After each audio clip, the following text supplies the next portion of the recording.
السلام علیکم ورحمۃ اللہ وبرکاتہ۔ اعوذ باللہ من الشیطان الرجیم، بسم اللہ الرحمن الرحیم۔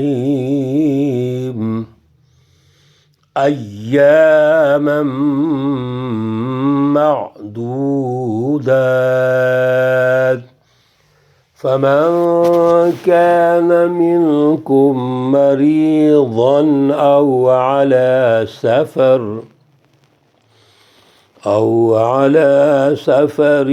فعدة من أيام أخر، وعلى الذين يطيقونه فدية طعام مسكين۔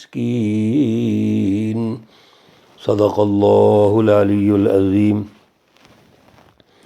اللہم صلی علی سیدنا ومولانا محمد النبی الأمی وعلى آلہ واصحابہ وبارک وسلم وصلی علیہ۔ معزز سامعین و سامعات، پارہ نمبر 2، سورۃ البقرہ، آیت مقدسہ نمبر 184 ہے۔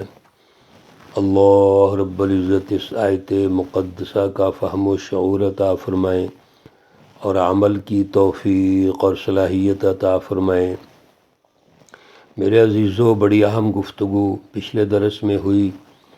اللہ رب العزت نے جب آغاز فرمایا اس رکوع کا تو ہماری تعلیم و تربیت کے لیے ایک مہینہ رکھا، رمضان کا مہینہ۔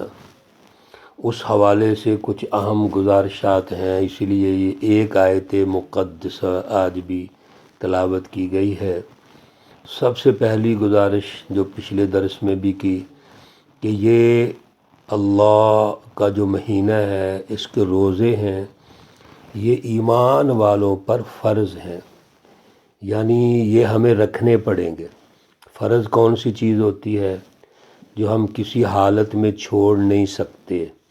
ہاں، اگر اللہ نے کچھ حالتوں میں اس میں رخصت دی ہے تو وہ ضرور ہے، لیکن ایمان پہلے یہ پیدا کریں کہ اللہ نے فرض کیا ہے، میں اس کو چھوڑ نہیں سکتا، یہ اللہ کا حکم ہے، آرڈیننس ہے، اس پہ اللہ کا جبر ہے۔ حکم ہے نا اللہ کا، تو حکم اسی میں ہے، جو کرنا ہی کرنا ہے، کوئی گنجائش ہی نہیں ہے۔ دوسرا یہ عرض کیا تھا کہ یہ روزے جو ہیں یہ کیوں اللہ رکھانا چاہ رہے ہیں؟ تعلیم و تربیت کے لیے۔ اللہ ہمیں پاک صاف کرنا چاہتے ہیں، یعنی ہماری نیتیں، ارادے، عقلی صلاحیتیں، قلبی صلاحیتیں، عملی صلاحیتیں، اللہ ان کو مہذب بنانا چاہتے ہیں۔ تو روزے کا مقصد یہ ہے کہ تہذیب اخلاق پیدا ہو۔ پیچھے مالی بات چیت ہوئی، جانی بات چیتیں ہوئیں، پھر معاشروں کی تشکیل کی بات چیت ہوئی، اس میں جان اور مال اہم چیزیں ہیں۔ تو یہ جان اور مال کس کا ہے؟ اللہ کا ہے، اللہ نے دی ہے۔ یہ جان بھی اللہ نے دی، مال بھی اللہ نے دیا ہے۔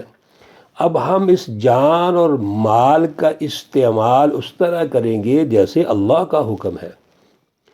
اور یہ کیسے کریں گے؟ جب ہم اس تربیت میں آئیں گے، اعلیٰ علم، سچا علم حاصل کریں گے، سچی رہنمائی لیں گے، اور پھر ان کے دائروں اور تقاضوں کو سمجھیں گے۔ پھر میرے عزیزو، لعلکم تتقون ہوگا، تقوی پیدا ہوگا۔ بڑی اہم کئی تفصیلات ہیں اس میں، لیکن چند جملے جو میں نے عرض کیے ہیں یہ ذہن میں رکھیے۔ اب اللہ رب العزت فرماتے ہیں ایام معدودات، یہ جو روزے ہیں ایام دن ہیں، چند دن، معدودات گنتی کے، چند گنتی کے دن ہیں جو زیادہ نہیں ہیں۔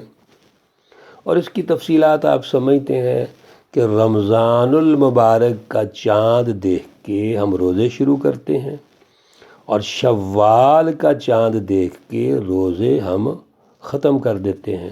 تقریباً 1 مہینہ ہے، 29 روزے ہوتے ہیں یا 30 روزے ہوتے ہیں۔ اس کی تفصیلات تو آپ سمجھتے ہیں، ماشاء اللہ آپ صاحب ذوق ہیں، عبادات سے تعلق رکھتے ہیں، اور دروس جو سن رہے ہیں ان کے اندر تو ایک بہت بڑا جذبہ ہے اللہ کی پہچان کا، اللہ کی رضا کا۔ تو ایام معدودات، چند گنتی کے دن، یعنی 1 مہینہ، رمضان المبارک کا مہینہ، اور گنتی کے دن 29-30 روزے، اور یہ پورے سال کے بعد مہینہ آتا ہے۔ 1 مہینہ ہم کھائیں پئیں، اور سارا سال ہم کھائیں پئیں، یعنی 11 مہینے، اور 1 مہینہ اللہ کے لیے روزہ رکھیں۔ اور میرے عزیزو، پھر اس کی تفصیلات ہیں کہ روزہ رکھنے کا جو انداز ہے ہمارا، کھانا پینا صبح بند ہو گیا، شام کو روزہ کھول لیا، کیا یہ ہے روزہ؟ یا جو ہم نے پہلے عرض کی کہ تہذیب اخلاق، مہذب بنائیں اپنے قلب کو، اپنے ارادوں کو، اپنی سوچ کو، عقلی صلاحیتوں کو، عملی صلاحیتوں کو مہذب بنائیں، اور ہر روز دیکھیں جب روزہ افطار کرنے لگیں تو آج کا دن جو میرا گزرا ہے کتنی تربیت ہوئی ہے، یا محض یہ ہے کہ اب رمضان ہے، روزہ رکھا ہوا اور روزہ کھولنے والا ہے تو کھانے پینے پہ توجہ شروع کر لیں، خوب کھائیں پئیں۔ اگر سارا دن نہیں کھایا تو ہم روزے کے وقت کسر نکال دیتے ہیں۔ میرے عزیزو، اس پر توجہ کرو، مہذب بنانا، تزکیہ۔ فمن کان منکم مریضا، اب اللہ نے سہولتیں بھی پیدا کی ہیں کن لوگوں کو؟ جو معذورین ہیں۔ مثلا ایک عذر یہ ہے کہ ایک شخص بیمار ہے، اور بیماری اس پر ایسی ہے کہ روزہ رکھتا ہے کہ اس کی بیماری بڑھ سکتی ہے، اس کے جسم کو نقصان پہنچ سکتا ہے، مختلف جسمانی جو قوتیں ہیں ان کو نقصان پہنچ سکتا ہے، تو اللہ نے فرمایا کہ ایک ایسا آدمی، اس کے لیے رخصت ہے۔ دوسرا، او علی سفر، یا ایک آدمی سفر کرنا چاہتا ہے۔ اب تو سفر بہت زیادہ آسان ہو گئے، جہازوں کے سفر ہیں، اس وقت سفر بڑے مشکل ہوتے تھے، پیدل چلتے تھے، اونٹوں پہ کرتے تھے، گھوڑوں پہ کرتے تھے، گرمی کی شدت ہوتی تھی، مختلف سفری صعوبتیں ہوتی ہیں۔ اللہ رب العزت نے یہ بھی آرڈیننس جاری فرما دیا کہ سفر پہ ہیں آپ، اس کا مطلب ہے کہ عذر ہو گیا نا یہ آپ کا، تو پھر کیا کریں؟ فَعِدَّةٌ مِّنْ أَيَّامٍ أُخَرَ، پس گنتی ہے دوسرے دنوں کی۔ جتنے روزے بیمار بندے کے رہ گئے ہیں یا حالت سفر میں ہیں، تو روزہ رہ گیا 1 2 4، وہ دوسرے دنوں میں اس کی گنتی پوری کر لے، بے شک ترتیب سے رکھ لیں، بے شک علیحدہ علیحدہ رکھ لیں، جیسے سہولت ہے ایسے رکھ لیں۔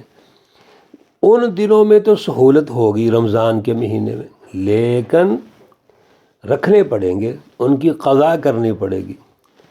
وَعَلَى الَّذِينَ يُطِيقُونَهُ، اور یہاں صدقہ فطر کے حوالے سے اللہ ارشاد فرما رہے ہیں، وہ لوگ جو طاقت رکھتے ہیں، یعنی صاحب نصاب ہیں، وہ فدیہ دیں گے طعام مسکین، ایک مسکین کے کھلانے پہ۔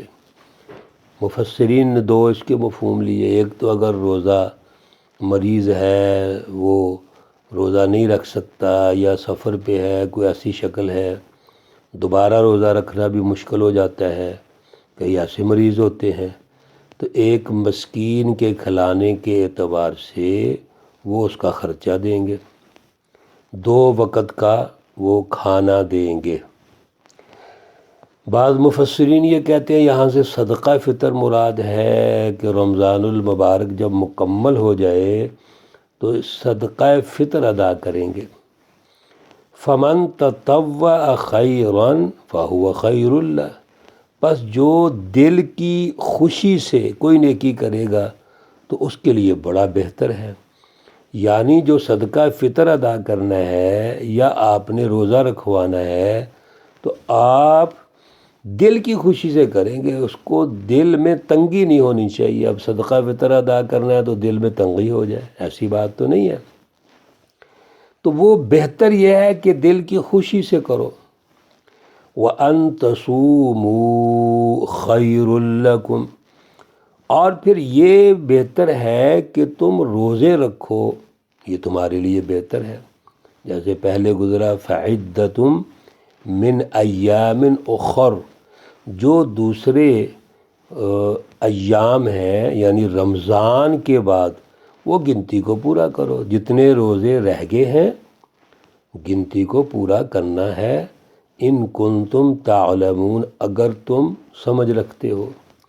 رمضان المبارک کے روزے کا متبادل کوئی نہیں میرے عزیزو، اس پر احادیث بھی ہیں بے شمار۔